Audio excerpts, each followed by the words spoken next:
Bonjour à tous, on se retrouve pour une nouvelle vidéo sur la chaîne Texama, cette fois-ci pour un nouveau Texama Show, comme d'habitude pour l'actualité informatique et technologique de la semaine. Vous avez une table de matière dans la description ainsi que sur la barre de lecture pour sauter vers le sujet qui vous intéresse le plus, n'hésitez pas. C'est là pour ça, il y a des gens des fois qui me disent « Oh, je n'ai pas regardé certains sujets, je suis désolé », je me dis « Non, c'est le but de la table de matière, sauter vers les sujets qui vous intéressent le plus. C'est ce que vous devez faire. Ou sinon vous devez regarder 40 minutes de moi en train de discuter de trucs random. » Qui est assez long quand même. Même moi, j'ai la flemme à force de me regarder. La première news de la semaine, c'est que la chaîne a dépassé les 150 000 abonnés. Un grand merci à tous. J'espère que vous appréciez toujours autant le contenu. Ça a été une assez longue journée, on peut le dire, parce que déjà la chaîne a un petit peu commencé. J'avais commencé en 2016, mais j'attribuais pas beaucoup de temps à la chaîne à cette époque-là. C'était plus un petit show de temps en temps et puis une vidéo sur autre chose de temps en temps. Et puis j'étais plus sérieux sur la chaîne après. Et puis évidemment en 2020, bon malgré tout ce qui s'est passé, mais dès 2020, j'ai eu ce studio qui me permet de mieux faire les vidéos. Tout simplement, j'ai un setup spécial pour rien que Texama où j'ai une table qui est toujours dégagée. Je peux travailler sur des trucs et si j'ai pas fini, ben, ça peut rester là, ça ne me dérange pas. Et du coup, je peux y revenir le lendemain. Donc ça, c'est génial. Et ça a accéléré un petit peu justement la vague de contenu. Donc j'ai accéléré en 2019 et puis vraiment accéléré en 2020 selon moi. Après, j'essaye toujours de faire si une vidéo n'est pas finie, elle n'est pas finie, donc elle sort pas, c'est aussi simple que ça. Donc c'est des fois pour ça que je suis pas toujours fixe au niveau des jours. J'essaye toujours de viser. J'aimerais toujours viser le Texama Show le dimanche, et puis j'aimerais toujours viser le mardi et le jeudi pour les autres vidéos, mais c'est compliqué des fois, donc ça sort quand ça sort. Et puis voilà. Au niveau des vidéos aussi, on est passé par pas mal de vidéos différentes, hein, on peut le dire. Que ce soit des tests de carte graphique, de clavier ou autre chose, des guides d'achat et tout, mais je commence à mieux cerner ce que j'aime faire personnellement, ce que je maîtrise mieux aussi, ce qui est important aussi, parce que j'ai envie de faire des vidéos sur des sujets que je maîtrise, parce que des sujets on ne maîtrise pas, c'est pas toujours plaisant pour vous aussi de regarder. Après, j'ai toujours ce but de aussi vulgariser les choses, donc c'est-à-dire les rendre simples pour tout le monde. Donc des fois, je fais des raccourcis exprès qui, oui, enlève du contexte de certaines choses, je sais, mais ça permet aux gens de mieux comprendre ce que c'est. Et après, s'ils veulent plus de détails, il y a d'autres vidéos qui existent sur le web ou même ils peuvent se renseigner par eux-mêmes. Donc des fois, je me permets de simplifier les choses, peut-être trop pour certains, mais je pense que c'est important des fois d'apporter aux gens la possibilité de comprendre un sujet, de s'y intéresser sans les jeter la tête dedans en mode tiens, tu vas comprendre ça, et on leur donne plein de sujets techniques et tout ça, de termes techniques, et juste ils sont noyés en fait. Bref, dans tous les cas, moi le corps de la chaîne, je pense, c'est vraiment les Texama Show. J'aime beaucoup aussi faire des guides d'achat en tout genre. C'est un peu compliqué en ce moment vu que il n'y a pas beaucoup de cartes graphiques, mais j'en ai refait un récemment et j'aime bien faire ce genre de choses. J'aime bien juste renseigner, aller voir les pièces qui sont en stock, aller me renseigner un peu sur toutes les pièces, voir ce qui est le mieux pour un PC. C'est quelque chose que je fais depuis des années, en fait, avant même que j'ai fait la chaîne. Et j'aime bien le faire. Et j'essaye toujours de viser une config que moi, j'aurais acheté si j'étais, genre, avec ce budget dans cette situation-là. Et comme j'ai dit, par exemple, avec le dernier guide d'achat, si moi, je pouvais pas acheter de carte graphique en ce moment, mais que j'avais besoin d'un nouveau PC, je ferai un nouveau PC avec mon ancienne carte graphique et puis j'attendrai que les autres cartes graphiques soient en stock. Parce qu'honnêtement, je le répète, mais genre les processeurs sont vraiment pas chers en ce moment, surtout les processeurs Intel. Le 10600K est genre vraiment pas cher ces derniers temps. Et vous avez aussi le 11400F qui a plus en plus de tests dessus. Il est vraiment bon. On en parlera dans une autre news après. Bref, dans tous les cas, ça c'est quelque chose que je veux faire. Et puis il y a aussi des tests de produits de temps en temps, c'est intéressant. Vous aurez aussi des vidéos sponsorisées de temps en temps. J'essaie toujours qu'elles soient intéressantes, qu'elles vous apprennent des choses, notamment avec celle de Corsair. J'essaie de montrer justement à quel point genre, le sans-fil est devenu bon en fait. Évidemment, il n'y a pas que Corsair qui fait du bon sans-fil, mais comme ici ils avaient sponsorisé la vidéo, je me suis concentré sur Corsair. Mais j'essaie toujours d'apporter quelque chose pour tout le monde, même pour ceux qui, au final, n'ont rien à faire du sans-fil. Juste, ils se disent, ah ouais, le sans-fil devient bon, mais je préfère le filaire quand même. Et puis, il y avait le Stream Deck à 0 € aussi, ça c'est toujours bien. J'aime bien avoir des guides sur comment faire quelque chose de manière vraiment pas chère et de manière bonne, en fait. Parce que il y a beaucoup de gens, des fois, qui veulent économiser à fond. Et il y a certaines choses qu'il ne faut pas économiser. Il y a des choses que vous ne pouvez pas vous permettre d'économiser. Une alimentation à 30-40 € qui vient de Chine et qui est une marque chinoise aussi, qui genre est hyper légère. Non, vous n'économisez pas là-dessus. Il y a des choses qu'il ne faut jamais économiser. Et j'essaie du coup de faire des vidéos sur les choses que vous pouvez économiser et qui valent la peine. Le Stream Deck, totalement. Ou alors, j'avais déjà fait par le passé, les cartes d'acquisition. Pourquoi acheter une carte d'acquisition à 100 € quand vous pouvez prendre un truc qui, oui, marche pas parfaitement parce que ben, ça donne pas la meilleure qualité, mais pour du 720p, 60 fps, pour la plupart des gens, c'est largement suffisant. Surtout si vous streamez sur Twitch, c'est largement suffisant pour la plupart des gens. Les webcams aussi, pas cher et tout. J'essaye de faire ce genre de vidéos parce que je trouve ça intéressant. Et puis, de temps en temps, il y a des vidéos un petit peu plus à part. Il y a d'ailleurs, je préviens, il y a plusieurs live montages qui vont arriver, que je prévoyais depuis pas mal de temps. Vous avez un live montage de test déjà, qui va me permettre de tester un nouveau setup niveau caméra. Notamment, il faut que je teste un truc. C'est un setup caméra à la première personne avec une caméra sur ma tête. C'est une GoPro, basiquement. Donc, je serai raccordé avec un câble. Donc, il faudra que je fasse attention de ne pas faire un geste de tête dans le mauvais sens. J'aurais du mou au niveau du câble, mais il faudra faire attention, évidemment. Et ça me permettra d'avoir une vue, genre, à la première personne, quoi. Il faut que je teste un petit peu la qualité. Normalement aussi, si je lui donne suffisamment de lumière, elle devrait avoir une bonne qualité, mais ça reste une GoPro, c'est pas une caméra comme celle-ci. Vous pourriez vous dire, oh ben monte une caméra comme ça. C'est compliqué. Celle-là encore, ça irait parce qu'elle est pas si lourde, mais non, c'est un petit peu trop lourd. À la limite, ce qui pourrait passer, ce serait les trucs de Sony vraiment tout petits là, que beaucoup de vlogueurs utilisent, à la limite, mais le problème, c'est que l'objectif n'est pas assez grand angle pour une première personne, donc ce serait trop zoomé. Donc une GoPro, c'est ce qui marche le mieux. Donc c'est ce que j'utiliserai ici.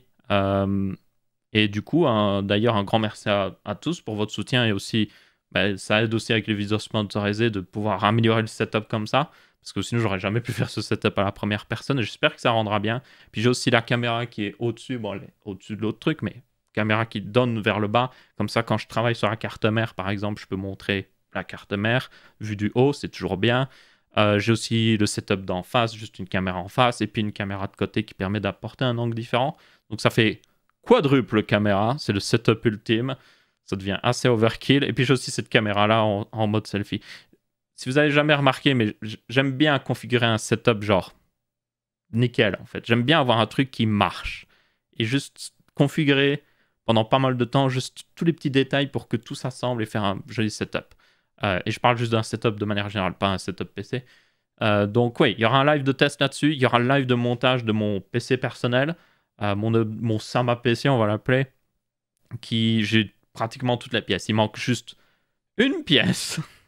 C'est le monobloc qui n'est pas en stock. Et puis dès que j'ai le monobloc, j'ai toutes les pièces. Je ferai une vidéo où je vais vous montrer toutes les pièces. Et du coup, vous dire un petit peu, ok, ça on va l'utiliser pour ci, ça on va l'utiliser pour ça. Comme ça, vous pouvez les voir. Et puis après, je donnerai dans cette vidéo la date du live final pour le montage. Et du coup, ce sera du water cooling custom, évidemment, avec des tubes rigides en live. Donc ça va être fun. Les tubes sont déjà prêts, je tiens à le préciser, les tubes sont déjà pré-courbés et tout, donc ça va. Vous allez voir que c'est pas très compliqué vu qu'il y a juste une seule courbe à chaque fois. C'est pas des trucs genre qui font poup poup poup ou je ne sais quoi. Mais bon, bref, quand même, on va le faire en live, donc ça devrait être plutôt fun. Ça va durer certainement pas mal d'heures parce que je vais prendre mon temps, faire un joli câble management, bien mettre les choses comme il faut. Moi, je m'amuse pas à rusher. J'aime bien monter les PC, donc pourquoi je m'amuserais à faire du speedrun en mode je le monte en 20 minutes ou je ne sais quoi, alors que j'apprécie en fait. Donc, yep. Et je viens de remarquer mon clavier rechargé, et quand mon clavier recharge, ça fait des interférences avec le micro, donc vous devriez pas l'entendre, mais j'ai débranché pour être sûr. Bref, plein de trucs arrivent. Et un dernier live montage aussi qui devra arriver, c'est au niveau du fait que je vais faire un mini PC ITX. J'ai toutes les pièces qu'il faut. Bon, j'avais un NZXT H1, mais vu que il y a des risques qui brûlent complètement le truc, j'ai pris un autre boîtier. Mais je vais récupérer l'alimentation de ce boîtier-là. Donc voilà, ma foi, au moins il y aura une pièce qui aura survécu. Et ce sera dans un du coup Cooler Master NR200, il me semble, c'est ça? Ouais. C'est le petit mini TX, il est vraiment pas mal. Je l'ai acheté moi-même, c'est pas sponsorisé, je tiens à le préciser, mais il est vraiment pas mal. Et du coup, on fera un mini PC TX. Un mini PC TX, oui. Bon, ça se dit comme ça. Vous allez voir, c'est vraiment génial. J'ai pris la version blanche aussi, comme ça sera plus visible pour tout le monde au niveau du live. Mais bon. Et du coup, au niveau des live montages, c'est à peu près tout. Mais sinon, au niveau des vidéos aussi, ça continue de sortir. Il y a pas mal de trucs prévus. au fur et à mesure que je travaille dessus, donc ça sort quand c'est fini, mais yep, beaucoup de choses qui vont arriver dans le futur. J'espère que vous apprécierez. Encore merci à vous pour les 150 000 abonnés, et j'espère que la chaîne vous plaira toujours autant. Ok, passons à la vraie actualité maintenant. La première, c'est celle qui a certainement fait le plus parler d'elle, c'est qu'LG va arrêter sa division mobile. Donc ils vont arrêter de faire des téléphones tout simplement et des smartphones. Ça vient du fait que, on peut être honnête là-dessus, c'est que ça fait des années qu'LG a vraiment du mal à s'imposer au niveau smartphone. Ils ont eu une époque où vraiment ils étaient devenus vraiment bons, hein. Ils faisaient une bonne concurrence à Samsung avec les LG G2 notamment. Mais après ça, c'est descendu en pointe, on peut le dire. Il y a plein de raisons pour lesquelles ça n'a pas marché comme ils le voulaient, honnêtement. Je pense que l'une des raisons, c'est que MKBHD, voilà, l'a bien résumé dans sa vidéo. Il a fait une vidéo là-dessus, mais il a bien résumé, c'est que LG essayait trop de trucs des fois et n'avait pas des smartphones stables au niveau genre... Vous voyez, Samsung, quand ils sortent un smartphone, les Galaxy S, vous savez à peu près à quoi vous attendre. Et du coup, oui, certaines personnes ne vont pas aimer que Samsung ne prenne pas de risques, mais au moins vous savez à quoi vous attendre. Il y a des gens qui préfèrent ça. Comme ça, ils savent que mon Galaxy S7 est dans les choux, je vais prendre le nouveau Galaxy S9, ou mon vieux Galaxy S9 est dans les choux, maintenant je vais prendre un Galaxy S21 ou je ne sais quoi. Ils savent à quoi s'attendre et ils savent que ce sera ce qu'ils recherchent. Avec LG, ça a toujours été genre wouh, wouh, wouh, wouh. Ils ont testé plein de trucs. Ils ont aussi été une marque vraiment innovative. Franchement, c'était une des premières marques qui a utilisé plusieurs capteurs caméra à l'arrière de leur téléphone.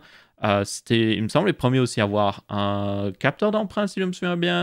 Enfin, il y a plein de choses qu'ils ont été les premiers à chaque fois. C'était les premiers avec un écran 1080p, ce genre de choses. Franchement, ils ont été souvent les premiers au niveau technologie. Et ils avaient aussi des designs assez intéressant, comme vous aviez le LG Wing, qui honnêtement au début je le trouvais assez stupide, mais quand j'ai vu des vidéos du téléphone, il était assez intéressant en vrai. Pas pour tout le monde, mais il avait son intérêt pour certaines personnes qui en ont besoin en fait. Et c'est ça que je trouvais intéressant avec LG. C'est fort dommage qu'on perde un acteur sur le marché comme ça, parce que moins d'acteurs sur le marché, ça veut dire moins de concurrence, moins d'innovation bien souvent aussi. Et c'est comme ça qu'on se retrouve avec un marché où vous avez 2 constructeurs de cartes graphiques. À une époque, il y en avait plus que 2. Maintenant, il n'y en a que 2 et c'est genre... Enfin, il y en a 3 techniquement. Il y a Intel aussi derrière, mais bon. C'est pas bien en fait. On veut un maximum de marques dans un milieu pour avoir un maximum d'innovation et de choses différentes. C'est un peu comme YouTube. Les gens croient que les YouTubers sont genre en concurrence ou je ne sais quoi. Moi, je suis en mode non. Moi, plus il y a du youtubeurs tech qui font des trucs comme moi, ou que je fais des trucs comme eux, mieux c'est. Parce que plus il y a de youtubeurs qui existent, plus ça veut dire que le sujet intéresse beaucoup de gens. Et plus il y a de youtubeurs, plus il y a de contenus différents, et il y a plus de possibilités que les gens découvrent ce contenu. Et c'est le cas notamment avec aussi Minecraft, c'est que plus il y a de gens qui jouent à Minecraft sur YouTube, plus il y a de gens qui sont intéressés d'y jouer juste de manière générale et de regarder des vidéos YouTube Minecraft. Et donc ça apporte une diversité et ça permet aussi d'avoir une plus grosse audience au final s'il y a plus de youtubeurs. Donc, vous ne devez jamais voir, enfin moi en tant que youtubeur, je ne vois jamais les autres youtubeurs qui font les mêmes choses que moi en tant que concurrent. Je les vois en tant que peut-être rival par moment, peut-être si on fait des vidéos très similaires, mais sinon je les vois surtout en tant que camarades en fait, parce que on est dans le même bateau en fait. Et plus on est nombreux dans ce bateau, plus il a de chances de couler. Plus il a de chances de flotter parce qu'il y a plus de gens qui rament. Voilà, il avance plus vite. C'est une bonne métaphore comme ça. Sinon, il aurait coulé. Bref, dans tous les cas, c'est fort dommage. LG, évidemment, continue d'exister, ne vous inquiétez pas. Ils ont aussi le business de TV qui marche très bien. Ils fabriquent aussi beaucoup d'écrans pour les autres, que ce soit smartphone ou TV, donc, et même écran de PC. Vous avez peut-être même un écran Asus, MSI ou autre chose devant vous qui utilise au final une dalle de chez LG. Donc c'est fort probable. Donc ne vous inquiétez pas pour eux, ils ont encore beaucoup de business qui marche très bien. Maintenant, la question aussi que je me pose, c'est est-ce qu'ils vont revendre comment on dit, leur patent en anglais, mais je sais plus, leur brevet, voilà. Ou peut-être revendre même pas forcément les gens, mais tout ce qu'ils ont de leur technologie derrière. Je ne sais pas, honnêtement. Ce sera intéressant de voir s'ils vont les revendre, parce que, honnêtement, il y a de la valeur là-dedans. Même si LG a été un petit peu maladroit au niveau de leur smartphone, ils ont des bonnes idées. Et si quelqu'un pouvait prendre ces bonnes idées et faire un bon smartphone, pourrait avoir un très bon, justement, produit. Donc, yep, on verra bien. Ensuite, une autre news niveau smartphone, c'est au niveau du fait que Xiaomi continue de diversifier, on va dire, un petit peu leur gamme de téléphones. Ils avaient un petit peu commencé au début par des téléphones plus entrée de gamme, milieu de gamme. Ils ont été plus vers le haut de gamme aussi, avec les Xiaomi Mi 11, par exemple, et même d'autres par le passé. Hein. Mais du coup, là, ils se sont lancés sur les téléphones pliables, comme vous pouvez voir. Donc, on a quelque chose qui ressemble assez bien à un Galaxy Fold, on va être honnête. Surtout dans le sens que vous avez un écran interne qui est protégé quand le téléphone est plié et vous avez un écran externe qui vous permet d'utiliser le téléphone même quand il est plié. Il y a une drôle de stratégie un petit peu d'ailleurs, vous allez le voir, mais en gros vous avez un écran qui est d'ailleurs plus grand que celui de Samsung. Samsung sont en 7,6 pouces. Ici Xiaomi est en 8 pouces sur l'écran interne, donc c'est une tablette de 8 pouces basiquement. Évidemment elle est plus un ratio un petit peu bizarre, c'est du 5 quarts, il me semble, oui, c'est ça. Donc c'est un peu carré en fait. C'est pas genre si vous regardez une vidéo YouTube dessus, vous allez avoir des bandes noires au-dessus et en dessous. Donc c'est une tablette, mais pas forcément une tablette utilisable, plus pour du contenu multimédia. Donc ce qui est un petit peu, selon moi, dommage des fois, mais bon, ça donnerait genre un téléphone bizarre s'il était fait pour le 16 neuvième. Bref. Il y a aussi un choix étrange, comme j'avais dit, c'est que l'écran extérieur est en 90 Hz, donc ça c'est cool. Et puis l'écran intérieur est en 60 Hz, donc là c'est un petit peu dommage honnêtement. Après ils sont moins chers. Alors, ils sont moins chers que Samsung à la sortie, donc le téléphone est annoncé à 1500$, c'est toujours énormément d'argent.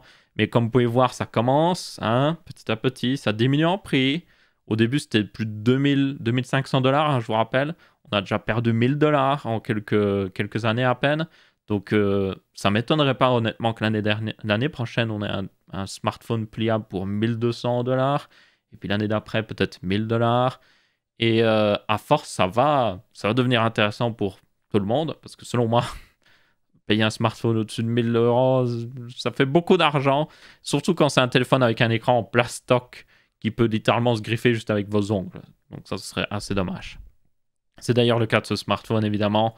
Vous avez toujours un écran pliable. Donc forcément, il y a du plastique quelque part là-dedans. Même si des fois, ils mettent des mini morceaux de verre ou je ne sais quoi, ça reste du plastique. Et bien souvent, ils mettent une couche de protection en plastique. Donc, yep. L'extérieur, évidemment, est protégé par du verre. Lui, par contre, donc là, c'est déjà un petit peu plus utilisable. Mais bon, il y a d'autres petits détails, évidemment. Il y a Snapdragon 888, une batterie de 5000 mAh, ce qui est pas mal, surtout par rapport au Galaxy Fold qui, lui, a un petit peu moins. Il y avait aussi une forme assez particulière avec ce téléphone. On ne le voit pas trop quand il est déplié, mais il a une forme un petit peu genre... il y a un côté qui est plus fin que l'autre, comme ça équilibre mieux le téléphone quand vous le tenez en main. Donc c'est assez intéressant. Mais bon, les smartphones pliables arrivent de plus en plus. J'ai hâte de voir ce que ça donnera quand ils seront actuellement abordables. J'ai aussi hâte de voir s'il y a un constructeur qui va réussir à faire un smartphone avec une sorte d'écran en semi-vert extérieur qui nous permettra de vraiment l'utiliser comme un smartphone parce que moi, personnellement, j'achèterai jamais un smartphone avec un écran en plastique parce que yep, c'est trop fragile en fait. Surtout qu'un smartphone, vous utilisez avec vos doigts et au bout de vos doigts, vous avez des ongles. Et je pense que ce serait même encore plus problématique pour des personnes qui ont justement des ongles assez longs. Alors là, vous êtes sûr et certain que vous allez griffer. Donc, yep. Hâte de voir ce que ça donnera. C'est toujours intéressant. Ensuite, on a une autre news niveau smartphone, mais ici qui concerne plutôt le Play Store et le fait que Google va suivre l'exemple d'Apple et réduire sa commission du Play Store à 15% de 30%. Donc avant, c'était 30% des revenus. Genre, vous alliez sur le Google Play Store, vous achetez une application, 30% directement dans la poche de Google. Après, évidemment, ça concerne que les petits développeurs, vous deviez bien vous en douter. Donc, c'est exactement comme a fait Apple. Et honnêtement, Google était obligé de faire ça. Ils étaient vraiment obligés de le faire, ou sinon, ça aurait été très mauvais à long terme. Pourquoi? Parce que quand vous avez un écosystème comme ça, il y a deux choses très importantes. C'est les utilisateurs et les développeurs. Et le meilleur exemple de ça, c'est par exemple avec Windows. Windows, il y a plein d'utilisateurs, des millions, des centaines de millions. Même pour Windows 10, il y en a beaucoup. Mais quand vous regardez le Microsoft Store sur Windows 10, le store officiel en quelque sorte, qui serait équivalent au Google Play Store, ou à l'App Store de Apple, il n'y a pas grand-chose niveau application. Genre, c'est désertique. Donc, vous voyez qu'ils ont les utilisateurs, clairement, genre énormément, mais au côté de ça, au niveau développeur, rien du tout. Évidemment, la plupart des développeurs sur Windows font des vraies applications qui ne sont pas sur le justement Microsoft Store, mais c'est juste pour vous montrer que quand vous avez un problème entre les deux, si vous n'avez pas assez de développeurs ou vous n'avez pas assez d'utilisateurs, ça ne peut pas marcher tout simplement. Et c'est le cas du Microsoft Store. Il marche vraiment pas très bien. Genre vraiment pas très bien. Mais en même temps, c'est aussi dû au fait qu'il est vraiment nul à chier. Je devrais faire une vidéo rien que sur le Microsoft Store pour vous montrer à quel point genre c'est un désastre le truc. Bref, dans tous les cas, Google aurait pu être dans une situation, bon pas pareil, on va être honnête, mais imaginez que, ben oui, vous êtes petit développeur, vous regardez et vous êtes en mode, oh, 15% chez Apple ou 30% chez Google. Ben, vous allez chez Apple. Parce que déjà, quand vous développez pour un iPhone, c'est plus simple. Même si des fois, genre Apple est très embêtant apparemment, et que des fois vous devez quand même développer depuis un Mac, mais il y a moyen de contourner en réalité ça. Mais genre c'est très embêtant, enfin c'est genre de donner 15% de vos revenus. Donc vous allez chez Apple, et en plus l'écosystème Apple est un petit peu plus facile à travailler dans le fait que il y a moins de smartphones à supporter, donc c'est plus facile aussi. Donc c'est juste un choix logique. Mais si du coup Google décide de retourner à 15%, là ça équilibre un petit peu les choses. Vous dites, ah ouais, je peux développer pour Android ou Apple, il y a certains avantages, des avantages pour l'un ou l'autre. Là ça devient plus un débat. Mais si vous donnez 15% de vos revenus sans aucune raison à un et pas à l'autre, ben, vous avez celui qui est le moins cher. Et Google était obligé de le faire parce que ben, peut-être que le prochain TikTok, le prochain Instagram, la prochaine application populaire serait apparu plutôt chez Apple parce que c'était juste plus facile pour les développeurs de travailler là-bas et que du coup Google aurait littéralement manqué le coche et aurait manqué une application très importante. Donc ouais, c'est très important pour eux de juste essayer de toujours satisfaire les développeurs. Et c'est pour ça que je dis qu'en fait, cette commission est au final assez ridicule quand on y pense parce que si tous les développeurs étaient en mode nope, on ne veut plus payer autant, ils ne paieraient plus autant. Genre, il suffirait juste que la plupart des développeurs, des gros développeurs surtout, tapent du pied auprès de Google et ça suffirait en fait. Et aussi, quand vous regardez cette commission, surtout quand elle était à 30%, genre, oui, il y a certains trucs qui ont une grosse commission comme ça, mais les gens comparent mal aussi. Genre, ok, si je vais sur mon téléphone, que j'ouvre le Play Store et que je recherche application pour trouver la météo, pour regarder la météo, et que Google me suggère une application payante que je trouve intéressante et que j'achète. Oui, là, Google mériterait peut-être 15%, parce qu'ils me l'ont recommandé, ils m'ont permis de la découvrir, et du coup, le développeur a en quelque sorte eu cette vente grâce à Google. Mais si je vais sur le Play Store et que je dis météo machin et je donne le nom exact de l'application et que je la télécharge, ben, c'est pas grâce à Google, c'est moi qui l'ai recherché moi-même. Google a juste fourni l'application. Ils ont juste fourni un APK qui fait quoi 5 MO, 10 MO. Ouais, ça ne mérite pas 30% ou même 15% sur moi des revenus pour juste héberger un petit APK de rien du tout. Et ouais, surtout que c'est eux qui forcent d'utiliser le Play Store, c'est ça le pire. Oui, vous pouvez faire des stores, genre, vous pouvez faire d'autres stores sur Android, mais c'est juste que comme c'est pas officiel, c'est très compliqué derrière.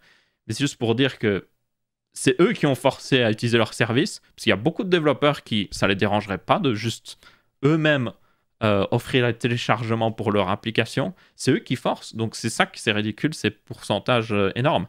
C'est une source de revenus pour eux. C'est pas Apple ne charge pas 30% pour le Apple Store parce qu'ils en ont besoin pour développer même iOS ou autre chose.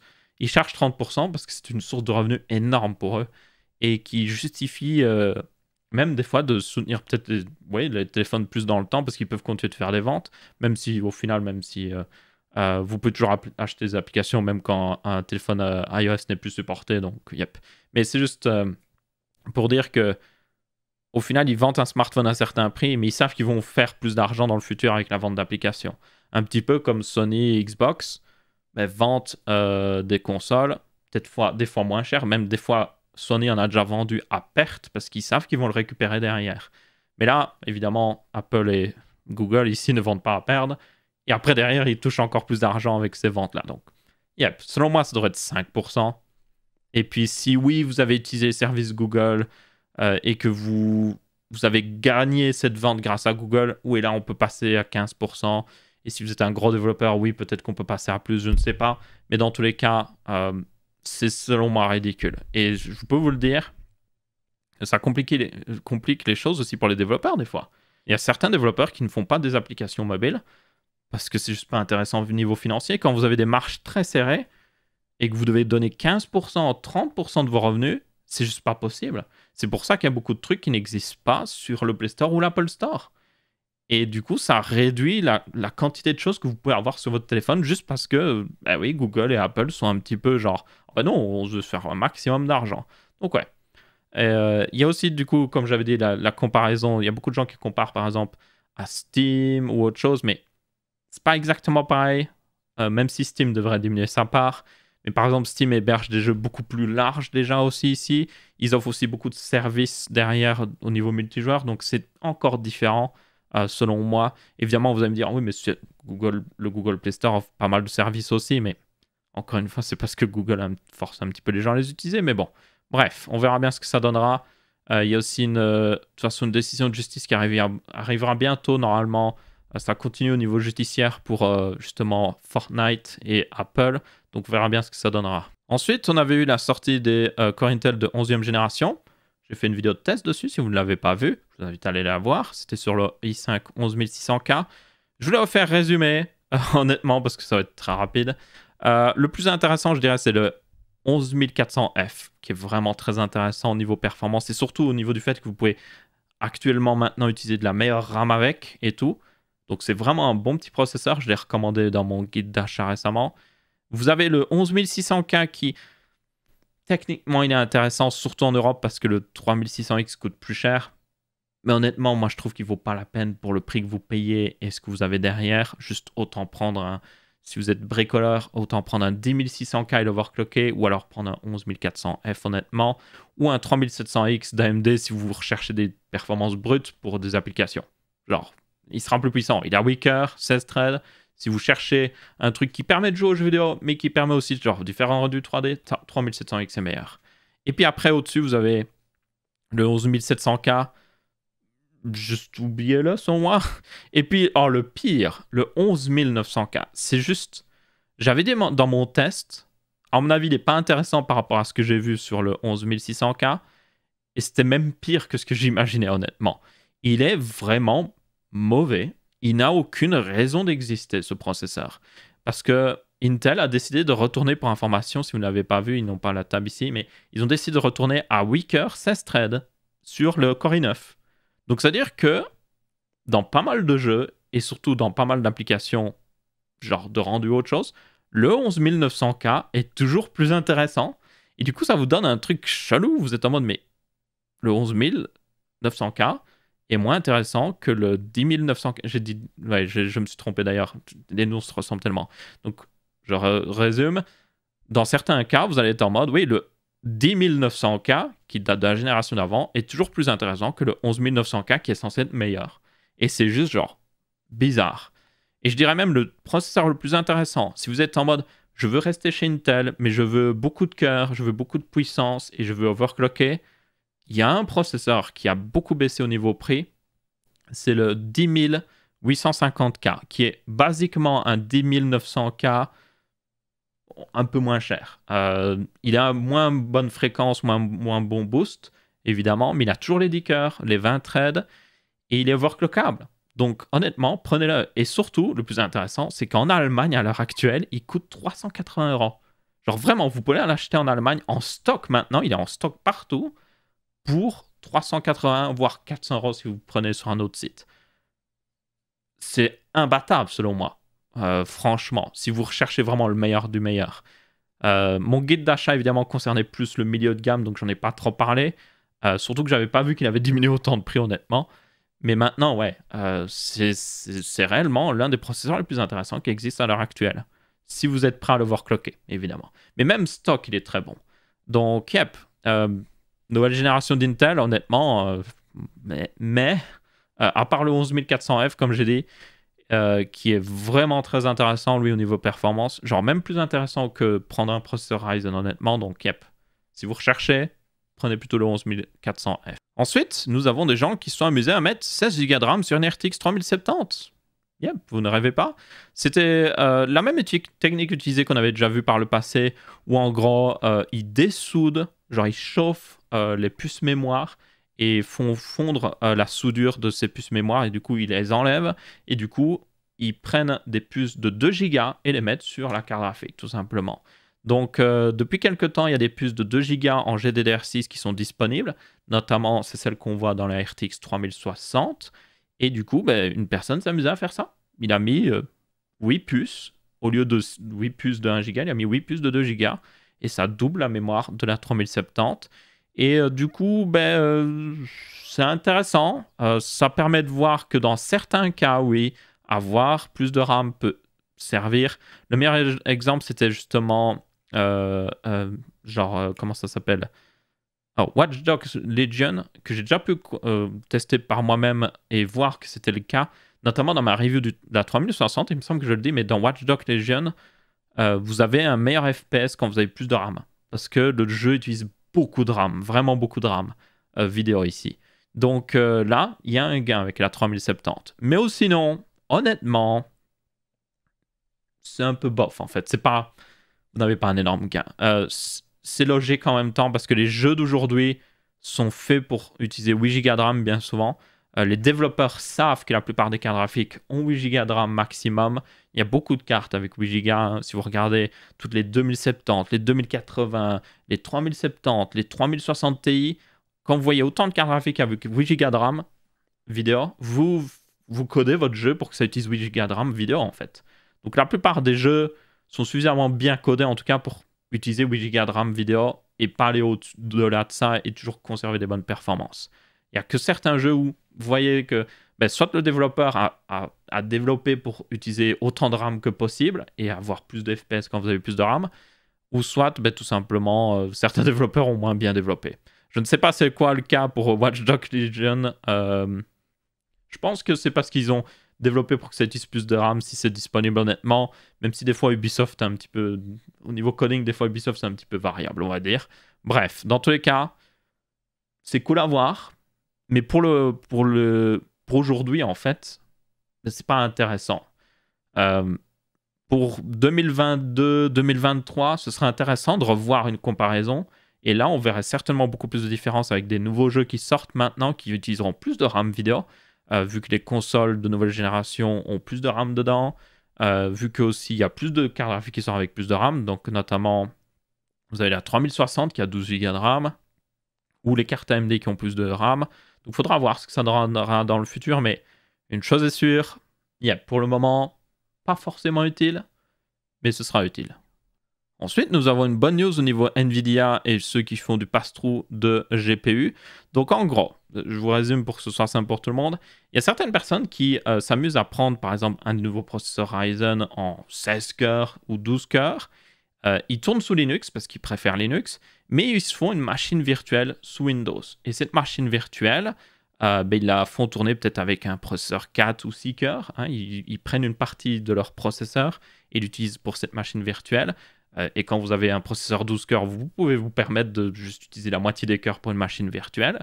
Et puis, du coup, bien souvent, ils ont un setup où ils peuvent ce qu'on appelle passer le GPU à la machine virtuelle. Et bien souvent, ils ont 2 cartes graphiques dans leur système et un des GPU est toujours là, prêt à être passé à la machine virtuelle Windows. Ça veut dire que la machine virtuelle Windows peut utiliser le GPU comme si c'était le sien, en fait.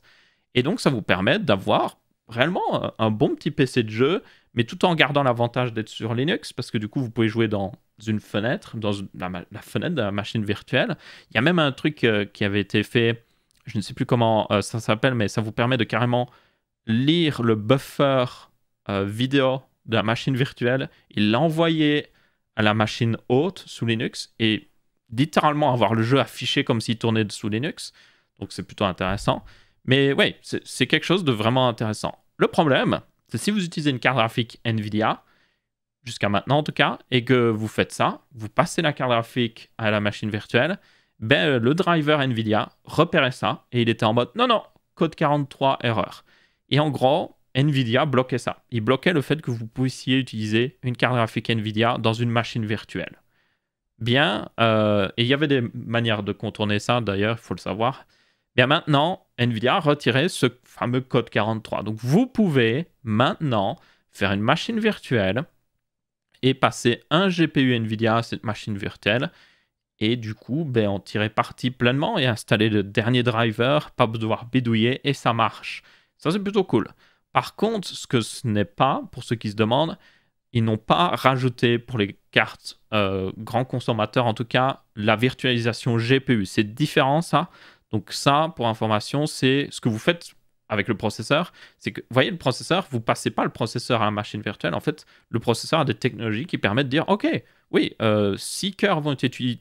Genre, le processeur a 12 cœurs, ben on va envoyer 6 cœurs à la machine virtuelle. Et c'est fait automatiquement. Et ça, on l'a depuis, genre, depuis qu'on a des processeurs multicœurs, en fait. Et avec les cartes graphiques, c'est pas le cas. Enfin, c'est le cas si vous avez une Quadro qui coûte très cher. Et du coup, le principe derrière, c'est vraiment, oui, vous allouez la puissance de la carte graphique à plusieurs machines virtuelles et elles peuvent l'utiliser. Donc, par exemple, avec une Quadro, vous pourriez faire tourner, je sais pas moi, Minecraft à 60 FPS sur 5 machines virtuelles. Et en fait, toutes les machines virtuelles, à chaque fois Minecraft tourne toujours sur la même carte graphique qui fait tourner 5 fois Minecraft en quelque sorte. Et ça, c'est de la virtualisation GPU. Mais ce n'est toujours pas possible parce que ben, c'est une fonctionnalité que Nvidia réserve pour leur meilleure carte graphique Quadro, évidemment, leur carte graphique professionnelle, où là, ils veulent que vous payiez pour avoir cette fonctionnalité-là, tout simplement. Ça semble logique. C'est dommage. Mais après, si vous êtes prêt à bricoler, maintenant, il y a quelqu'un qui a réussi à rajouter ce support de la virtualisation GPU sur les cartes GeForce. Donc, yep, c'est possible en bidouillant un petit peu. Donc, en gros, ça vous permet de faire ce que je vous ai dit. Vous pouvez faire tourner plusieurs GPU virtuels sur un seul GPU physique et du coup, vous permettre d'avoir peut-être, oui, une RTX 3080 et avoir deux machines virtuelles qui utilisent cette RTX 3080 et qui utilisent chacun une partie de cette puissance, ou même toute cette puissance. C'est ça qui est bien avec la virtualisation aussi, c'est que s'il n'y a qu'une machine virtuelle qui tourne à un moment, elle peut utiliser toute la puissance et avoir une RTX 3080. Et si d'un coup, ah ben non, on n'a plus trop, il y a deux machines virtuelles qui tournent maintenant, ben on peut séparer en deux maintenant et partager les ressources. Donc c'est très intéressant, c'est pas pour tout le monde, on va être très honnête, mais c'est très intéressant quand même. Et moi je trouve ça très cool. Je suis plus intéressé par le pass-through de GPU personnellement. Je pense que ça pourrait être intéressant de faire une machine où vous avez un GPU AMD pour Linux et puis un GPU NVIDIA pour justement utilisé dans Windows. Après maintenant, en réalité, les GPU AMD sont très puissants, donc on pourrait l'utiliser aussi dans Windows, mais ça peut être intéressant d'avoir le combat et juste avoir un processeur Ryzen avec beaucoup de cœur et vous faites une machine virtuelle tout simplement. Vous pouvez toujours faire aussi du dual boot, hein, c'est toujours possible, mais honnêtement, selon moi, si vous êtes gros utilisateur Linux, ben, ça vous donne vraiment, à mon avis, la flemme de devoir redémarrer votre PC pour aller jouer à un jeu. Je pense que vous préférez jouer directement dans Linux. Évidemment, on peut jouer de plus en plus facilement sous Linux maintenant. J'ai toujours des vidéos prévues sur le coup, mais c'est juste qu'il faut que je m'y mette dessus. Mais en gros, avec maintenant, vous pouvez utiliser encore une fois la virtualisation, mais c'est différent ici. C'est que là, vous imitez un environnement Windows pour que le jeu tourne comme s'il se croyait sous Windows. Et ça, c'est de plus en plus possible avec justement ce qu'a fait Steam quand ils ont repris Wine. Donc, ils ont fait leur propre Wine. Et Wine, c'était une application qui permettait, oui, de dire à une application Windows, ah ouais, tu tournes sous Windows totalement. Genre, ça émule l'environnement Windows, mais en fait, vous n'êtes pas sur Windows, vous êtes sur Linux. Donc, ouais, ce sera intéressant de voir, quoi qu'il arrive, ce que les gens vont faire avec ça. Ce passe-through. Je sais bien que Linus Tech Tips a quelque chose de prévu. J'ai hâte de voir ce qu'il va faire parce qu'ils avaient fait beaucoup de vidéos sur le sujet par le passé.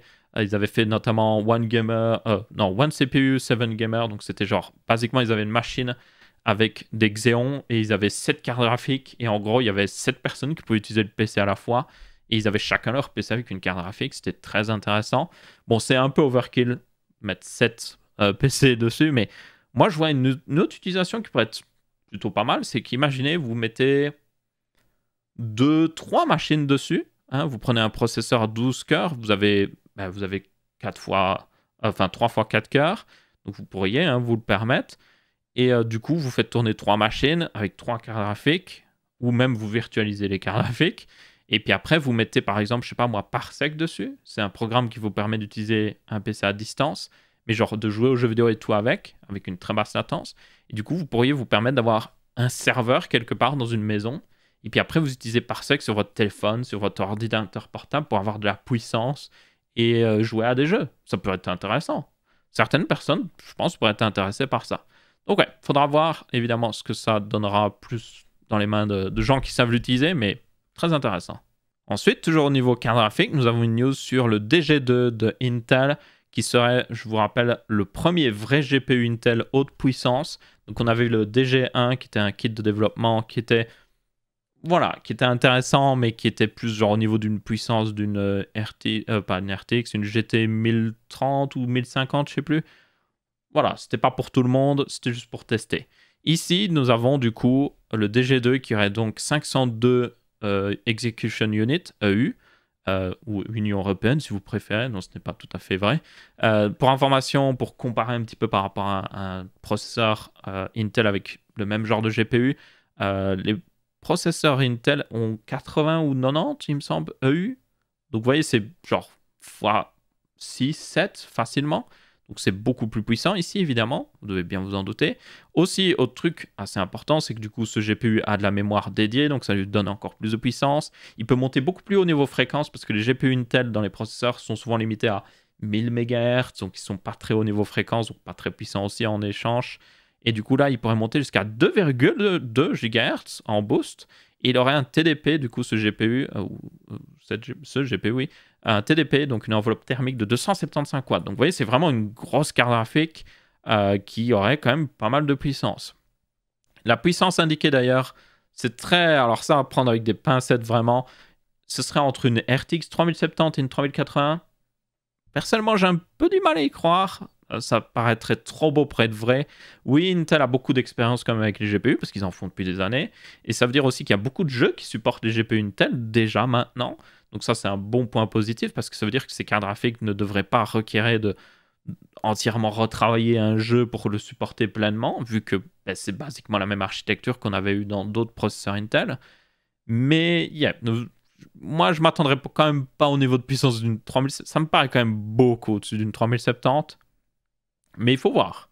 Si c'est le cas, par contre, si c'est vraiment au-dessus d'une 3070 dans la plupart des jeux, waouh, j'ai envie de dire génial. Franchement, c'est ce qu'on veut. Parce que, oui, il y a toujours les gens qui sont en mode oh, c'est pas plus puissant qu'une 3080, donc Intel a perdu en quelque sorte. Genre, ils ont pas la couronne de la performance, donc ils ont perdu. Et je suis en mode on s'en fiche. On s'en fiche parce que la plupart des gens, ils achètent une 3060 ou une 3070 à la limite. Les cartes graphiques les plus vendues, c'est entre 300 et 400 euros. Au-dessus, ça devient du luxe en fait. Il y a beaucoup moins de gens qui les achètent. Les 3070, c'est vraiment le dernier modèle où vous voyez beaucoup de gens les acheter. Peut-être aussi les 3080 parce qu'elles sont à un prix plus intéressant quand elles sont à leur prix réel, hein, évidemment. Mais du coup, ici, il faudra voir. Si c'est réellement le cas, oui, moi je dis ça pourrait être une très bonne carte graphique. Il faudra voir aussi le prix. S'ils la sortent à, je sais pas moi, un petit 500 euros et que c'est réellement au niveau de puissance d'une 3070, tu pourrais même se permettre de faire 550 voire 600 euros. Ben ouais, ça vaudrait vraiment la peine. Donc j'ai hâte de voir ça. Enfin, de la compétition. Je le dis et je le redis. Plus on a d'acteurs dans un milieu, mieux c'est. 2 acteurs au niveau des cartes graphiques, c'est pas bon parce que quand vous en avez un qui a du mal, il y a l'autre qui en profite. Quand vous en avez 3, ça fait un équilibre. Vous voyez, ça fait un équilibre naturel. Quand il y en a un qui est un petit peu moins bon, les 2 autres peuvent se faire concurrence l'un l'autre et ça maintient. Évidemment, si le troisième arrive à continuer à suivre. Donc là, avoir un troisième acteur sur le marché serait génial, franchement. Parce qu'à l'heure actuelle, même si AMD fait pas mal de concurrence à Nvidia ces derniers temps, ben, ils ont du mal au niveau stock. Il y a beaucoup de mal au niveau disponibilité de leurs cartes graphiques. Et Nvidia vend la plupart des cartes graphiques. Il y a plusieurs sondages qui ont été faits chez Hardware Unbox. C'était très intéressant. Ils ont demandé aux gens, tout simplement, est-ce que vous avez une carte graphique RTX 3000? Est-ce que vous comptez en acheter une?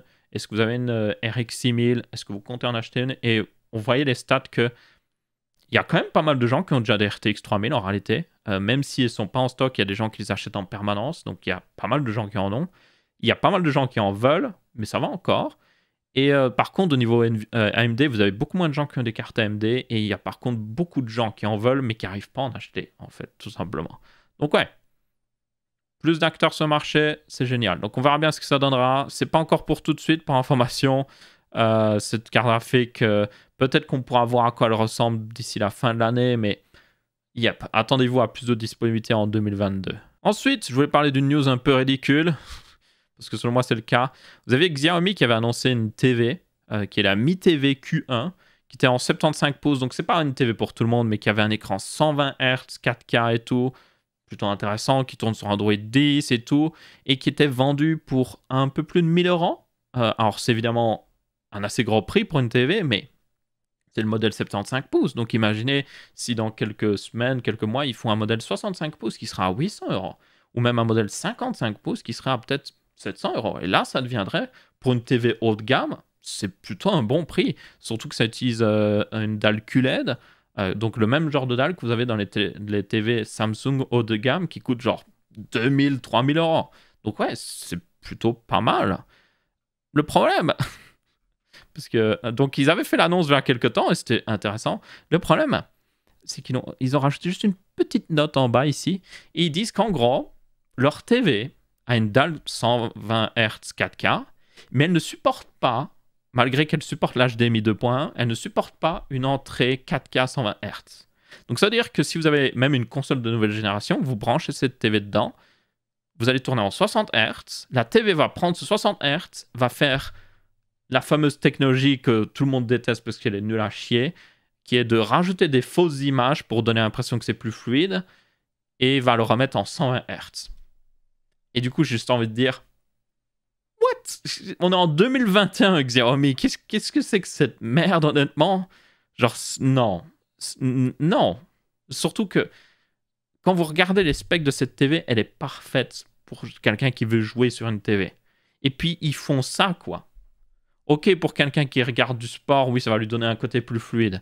Mais pour des jeux vidéo, c'est horrible. C'est vraiment horrible. Non, ils ne doivent pas faire ça. Donc ouais, honnêtement, cette TV est passée de oh, très intéressante à juste oh, non, évitez de l'acheter. Peut-être que pour le modèle 65 pouces, ils vont corriger le tir parce qu'ils vont se rendre compte de l'erreur. Mais on verra bien. Et toujours un côté un petit peu ridicule niveau TV, parce qu'il y a d'autres news niveau ridicule niveau TV, vous avez Samsung qui va se relancer dans les TV OLED. Vous allez me dire, ok, mais qu'est-ce qu'il y a de ridicule? Mais ce qui est ridicule, c'est que Samsung ne fabrique plus de panels OLED pour leur TV. Donc ça veut dire qu'ils vont les acheter à LG.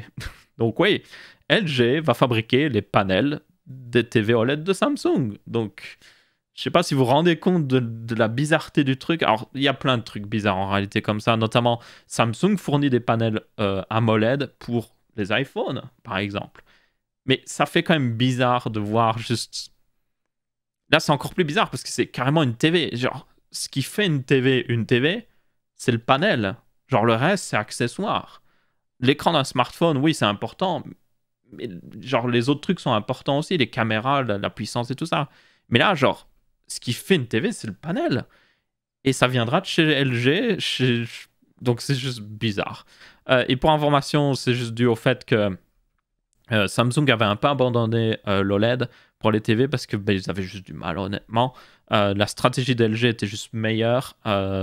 Donc, Samsung s'était concentré sur le QLED et du bon QLED, hein, franchement. Donc, c'est basiquement... pas de l'OLED, hein, c'est du LCD classique, mais amélioré à fond. Et ça permettait d'avoir quand même une très bonne image, mais c'était pas de l'OLED. Ils ont même fait aussi, d'ailleurs, c'est très marrant, vous avez dans les commentaires ici, justement, Samsung a fait beaucoup de pubs pour se moquer des écrans OLED de LG. Parce que forcément, c'est ce que fait toujours à Samsung. Hein. Ils font une pub pour se moquer de Apple parce qu'ils n'ont pas de chargeur dans la boîte. Et puis après, ils retirent le chargeur de la boîte. Donc, ils se sont moqués pendant des années des écrans OLED en me disant « Ouais, il y a des burn-in, genre, c'est pas parfait. Prenez une TV QLED, elle dure dans le temps. » Et puis maintenant, ils vont en refaire. Donc, yeah, GG Samsung, je suppose. Et enfin, une petite dernière news, c'est au niveau de Starship SN11 qui a fait kaboom. Le lancement s'est passé dans un milieu plein de brouillard. Donc, il y avait du brouillard ce jour-là. Donc, on n'a littéralement rien vu. Vous pouvez regarder le live. Il y a beaucoup de brouillard au début.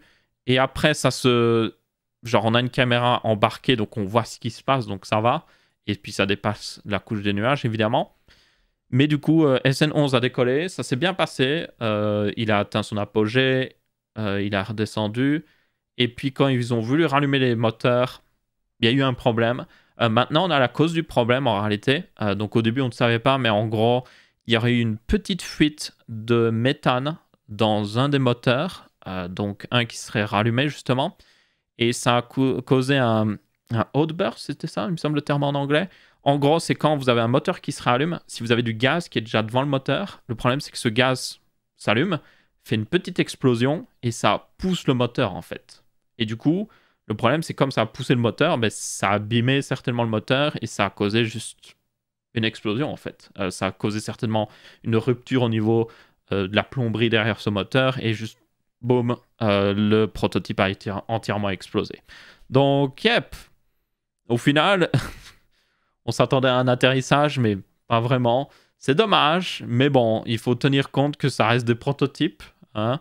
Ils sont encore au tout début de la campagne de test. Ils ont aussi une façon très particulière de tester, c'est qu'ils testent directement les choses comme ça.